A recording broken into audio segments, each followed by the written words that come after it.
the sort of broadness of customization is far beyond anything as simple as choosing a class. It goes way beyond that. Right. And it goes way beyond that. If people are here on the floor, they can check it out. They can actually go into the customization and actually see the skill trees or the trees, how you can allocate points. And you could have a mech that is using the exact same weapons, looks exactly the same. You could have both of those available to you. And guess what? They could play completely different. We're leaving it up to the player to basically create the mech that they want as theirs and to support the way they want to play. Excellent. Which, as a gamer, that's something that I look forward to in a lot of games. I don't necessarily like to be forced into this style when over the last 30 years of my gaming, I've sort of changed how I like to play games. We are accustomed to flexibility, and we want to encourage that.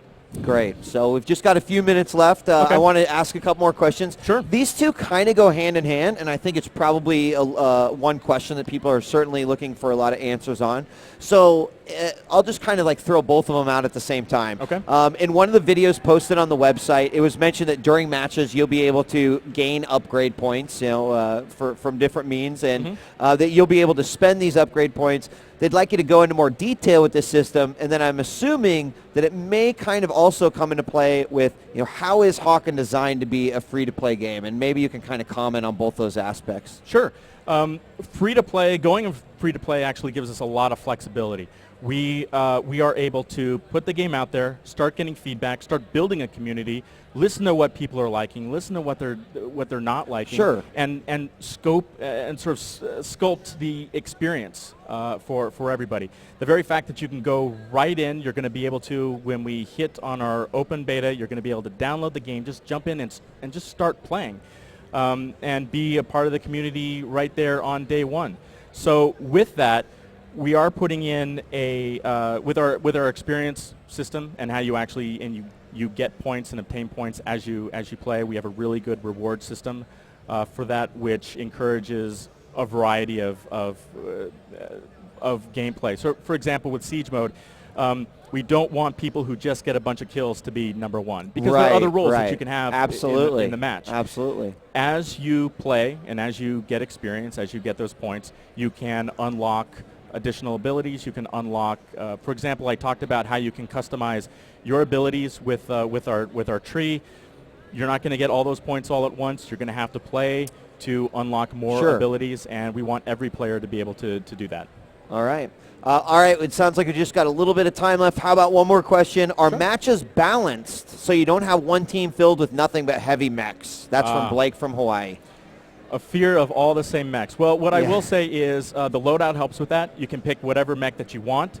We want to give players the experience, not limit getting them into a match based on what they have in their loadout. And as we talked about in Siege Mode, your role is going to change as the match continues. So you actually want the ability to change your style of play in whatever to support whatever the team needs for that moment. All right. Well, Jason, thank you very much. I want to give you an opportunity. Anything else you'd like to say before we close out? And we are going to have you guys returning. We'll be talking with you guys tomorrow as well as Thursday, if I'm not mistaken. So if you want to check out more Hawken, be sure to tune in here on Twitch TV /E3, because we're going to have a lot more for you over the next couple days. But any final thoughts you want to say to the audience out there? Well, final thoughts. Thank you very much for having us. If you're on the E3 floor, again, come to the Twitch TV booth. We have it out here playable. Try it out. Have some fun. Go to playhawken.com. Again, our open beta date is 12/12/12 of this year. Go to playhawken.com. You can register to try to get in for the to the closed beta. I encourage everyone to do so. And thanks for all the feedback, the questions, and the interest in the game. Absolutely. So, Jason, thank you very much. Guys, that's Hawken. If you are here at the E3 booth at Twitch, come check it out. The game is fantastic. Got several stations set up where you can play it. And also we'll be having it all 3 days of the E3 event. We'll be featuring some more content tomorrow, so make sure come back. We promise not to necessarily duplicate anything. We're going to show you some new stuff, talk about some new things, so I'm excited about that as well. Absolutely. Me too. Thank you. All right, guys, we're going to take a quick break. When we return, more content here live from the E3 floor. This is 2012, and we'll be back with more Twitch TV.